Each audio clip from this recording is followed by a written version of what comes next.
শুরু করছি মহান আল্লাহর নামে। প্রিয় বোনেরা আমার, কখনো না শুকরি করিবেন না বা স্বামীকে এই রকম কথা বলিবেন না যে তোমার বাড়িতে আসিয়া কখনোই সুখ শান্তি পাইলাম না।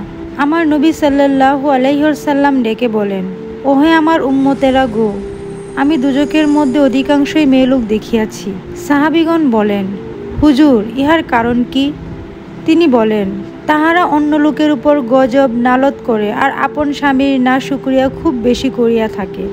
স্বামী যদি কোনো দোষ ত্রুটি পাইয়া আপনাকে মারেন বা গালিগালাজ করেন, সেজন্য মনের রাগে দূরে সরিয়া থাকিবেন না, বরং স্বামীর হাতে পায়ে ধরিয়া নিজের দোষ স্বীকার করিয়া অতি ভক্তির সহিত স্বামীর সঙ্গে মিলেমিশে জিন্দেগি কাটাইতে থাকুন।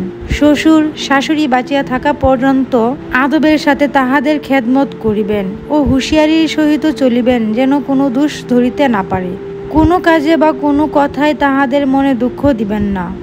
বড় কষ্ট করে তাহারা আপনার স্বামীকে মানুষ করেছে, না খেয়ে খাওয়িয়েছে, কষ্ট করে বিদ্যা শিক্ষা দিয়েছে। শ্বশুর শাশুড়ির অন্তরে আঘাত হেনে কথা বলবেন না। স্ত্রীর কথায় মাকে বাপকে আলাদা করা যায় না, কিন্তু ইসলাম বলেছে, মা যদি বলে এই বউ দিয়ে তোমার সংসার চলবে না, ইসলাম চলবে না, তাহা হলে বউকে ভালো করার জন্য 3 বার ওয়ার্নিং দাও। 3 বার ওয়ার্নিংয়ের পরও যদি বউ ভালো না হয়, তবে মা বাবার কথায় স্ত্রীকে তালাক দিয়ে দাও।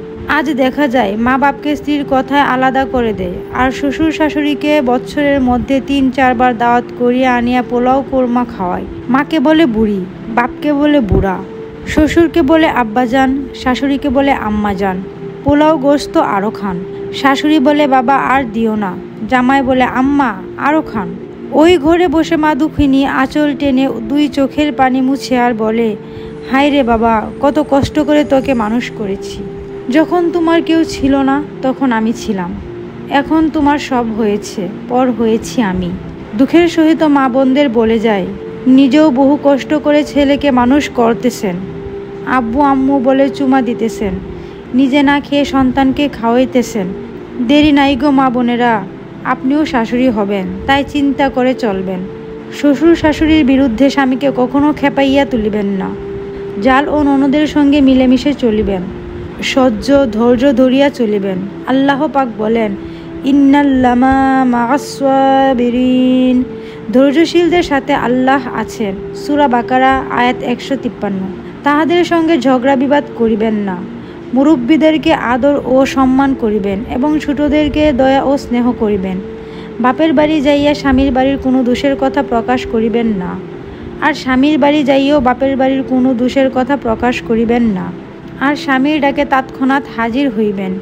হুজুর সাল্লাল্লাহু আলাইহি ওয়াসাল্লাম বলেন, যদি কোনো স্ত্রীলোক স্বামীর অসন্তুষ্টিতে এক রাত্রি তাহার সঙ্গ ছাড়া থাকে, তবে ওই রাত্রির ফজর হওয়া পর্যন্ত 70,000 ফেরেশতা সেই স্ত্রীর উপর নালত করিতে থাকে।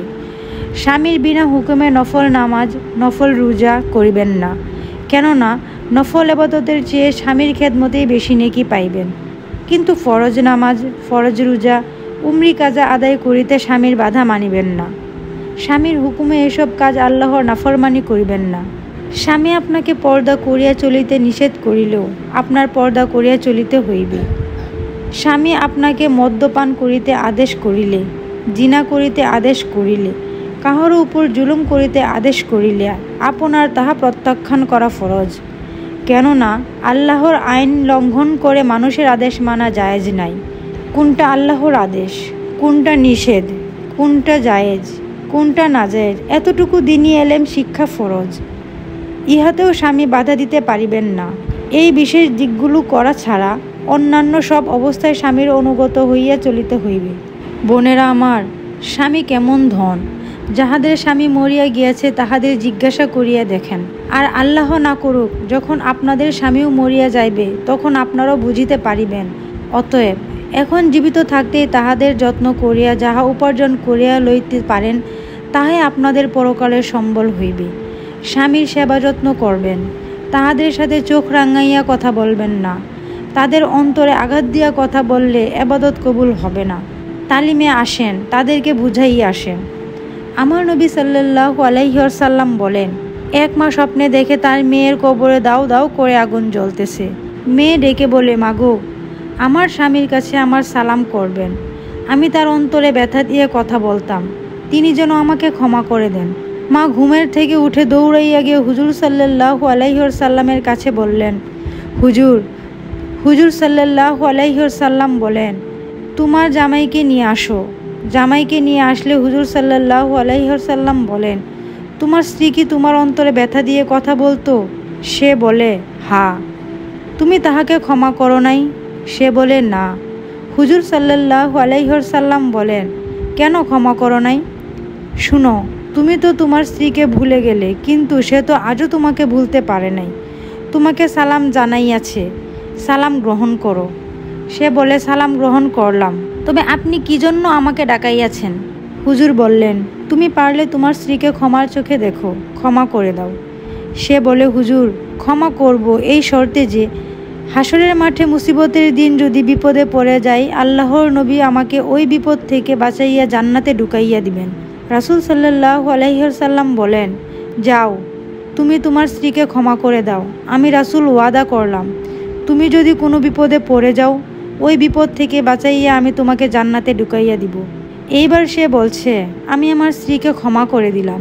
এর কয়েকদিন পরে তার মা ঘুমের ঘরে দেখে এইবার তার মেয়ে জান্নাতের বাগিচায় আরামে বসে আছে।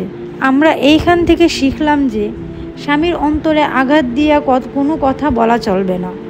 স্বামীর অন্তরে কোনো দুঃখ দেওয়া কথা বলা উচিত না। অনেকে ফরজ গোসল করে না। একটা ফরজ গোসলের জন্য অনেকে ঘুম থেকে উঠে 8টায় বা 9টায়।